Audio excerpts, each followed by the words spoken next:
Hi, so my video today is on animal assisted psychotherapy. I'll be very specific when I say that, and the reason is because you'll hear a lot of animal assisted therapy, animal assisted care, different things that use the word animal assisted. So I did my master's dissertation on animal assisted psychotherapy because it's something that I want to do when I have my own practice, and it's something that's very close to my heart. So yes, I just want to do a quick video just so you're aware of it really, because I don't think it's getting more out there, it's getting more known, but I don't think everyone knows about it. So the differences are, the two main is animal assisted therapy and animal assisted psychotherapy. So psychotherapy is where there is an animal present in the room. The animal is part of the therapy. So it can either be, if you're counselling a child, it's where you using the dog as, I'm saying dog because that's what I would use, but the animal as a kind of part of the story. So how does the dog represent your family, and kind of how does the dog make you feel? And if it's with adults, it's more just kind of the animal being in the room and as a calming, soothing effect. It's quite hard to explain, it's quite mismatched how people see it, but to me, animal assisted psychotherapy is the animal, whatever animal it is, in the room, the animal's trained, the animal's insured, the animal is part of the process, whether it's been part of the story, is being used within it, or just in the room as a presence to be that motivator to talk, that calming effect and all that kind of stuff. The next one is animal assisted therapy. So this is more probably what you've seen, heard, read.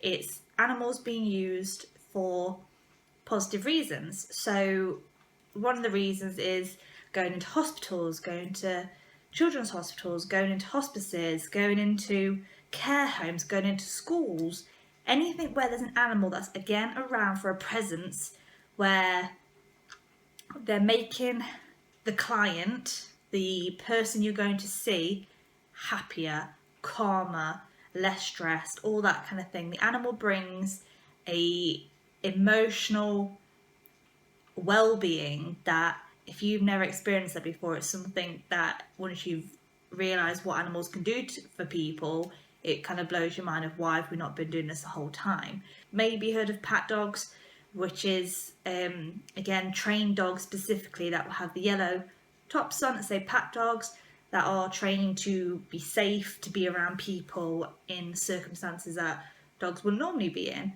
So they get trained to obviously listen to commands. So if they need to come away from someone that's not happy, then they do so. Also to be trained in just different situations, whether it's going into a hospital with lots of wheelchairs and noises and bright lights. What I would say is there are negatives. There's dangers, obviously, with any animal. They are an animal. I hate to say that because it's used as an excuse, but stuff can go wrong because you don't know what they're thinking and feeling.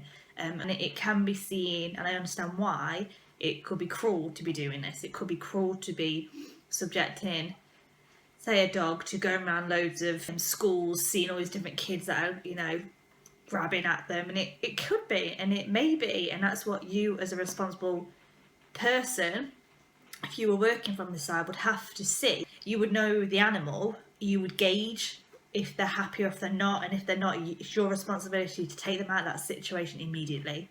So yeah, that's really quick. This video was requested by a friend, so I just want to put up a few books that I used for my masters that were godsends of information. So you got this first one, which is pretty much the first person that kind of looked into this, by Ori Fine, that one is. So these are all off Amazon again.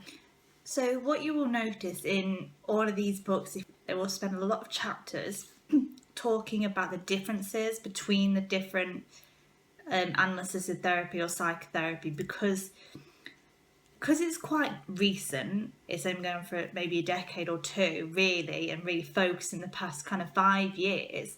There's not massive amounts of guidance on it, so these people are kind of the pinnacle people that are making this information from their experiences and their research. So people are trying to define the differences, and so the words still get thrown around quite a lot at the minute, but So that's definitely the mothership, the first leading man, I would say, but sorry if I'm wrong when saying that.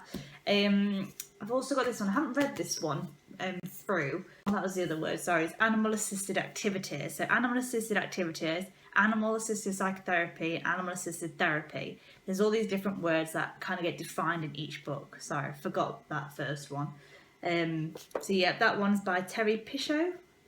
I'm really bad with names. This one was a really good one as well by Cynthia. So it is a smaller book than Aubrey's, but it is very in depth. And this is the most recent book, I believe, unless some have come out since I did my masters, on this kind of field. And she's been very specific, and this is why it's my favourite book. And you can see I've kind of mangled it from opening it. She says animal assisted psychotherapy, so it's meant for counsellors. Massive book. Very recent this book was in terms of this field. So this came out 2013. It's saying copyright. I thought it was later than that, to be honest, but that was like still quite a new one. I suppose I'm getting older now. This was really recent at the time. I haven't seen if new ones have come out, but this was one that was waiting on order to come out. So yes, if there's any questions, please ask. I'm not practicing this. I know people that are. For my masters, I interviewed people that are doing it.